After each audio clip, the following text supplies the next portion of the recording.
Hi, it's not raining. It sounds like it's raining. It looks like it's raining. It's sprinkling a tiny bit, and technically, I guess that's rain. But we're in a wooded area, so you're hearing lots of stuff falling from trees. Don't worry, I'm safe. And I'm not using black powder anyway. I'm using this RIA, Rock Island Arsenal, M206, 6-shot, 38 special revolver. And I'm going to be shooting some Winchester practice and target loads. And I've read that if you're using a speed loader, you're supposed to use, it's better to use the round nose bullets. They're gonna go in here easier. But it's not like I need to speed load. I just need to slightly speed load.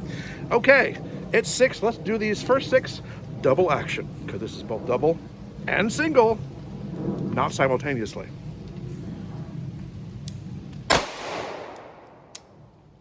Oh!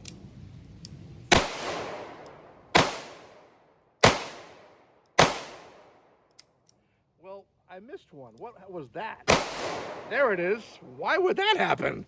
With a revolver. Okay. Well, that's interesting. If you look at the way they're dented, I guess they're not all really... I don't know. But let's talk about it and talk about what a fine quality handgun this is and how expensive it is. And then we'll come back and shoot some more. It is the Rock Island Armory Model 206 38 Special Revolver. It is a 6-shot revolver.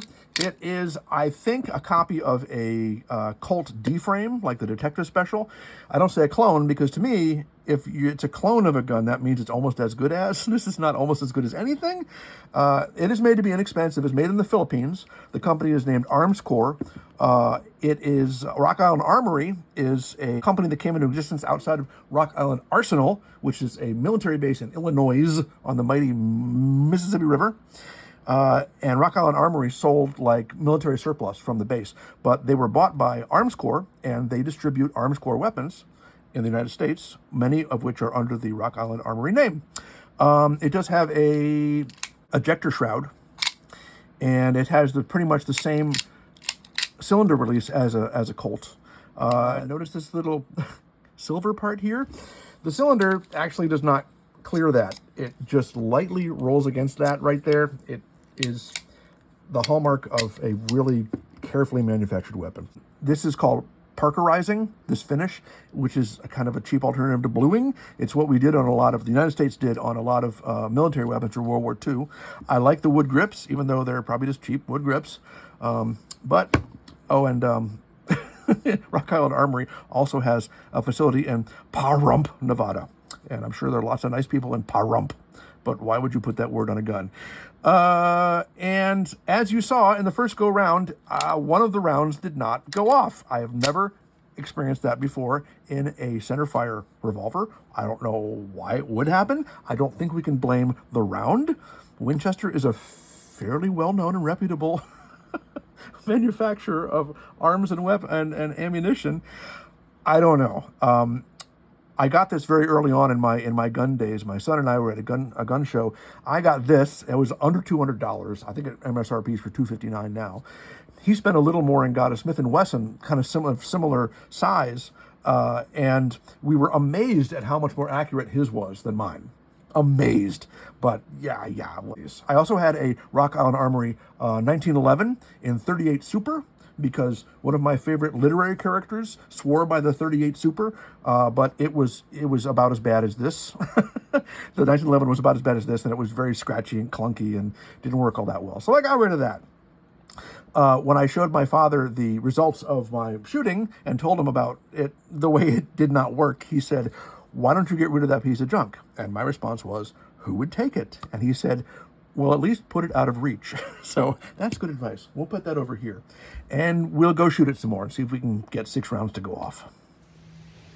Okay, we're back. I think it might really officially be raining now, but that's okay. We're not going to be out here for long. We're going to do 6 more of the Winchester practice loads, and we're going to speed load them. Speed. Wow. And I'm going to do these single action, and I'm going to try really hard to be as accurate as I can, which is not very accurate. But bear with me. Wow. How interesting.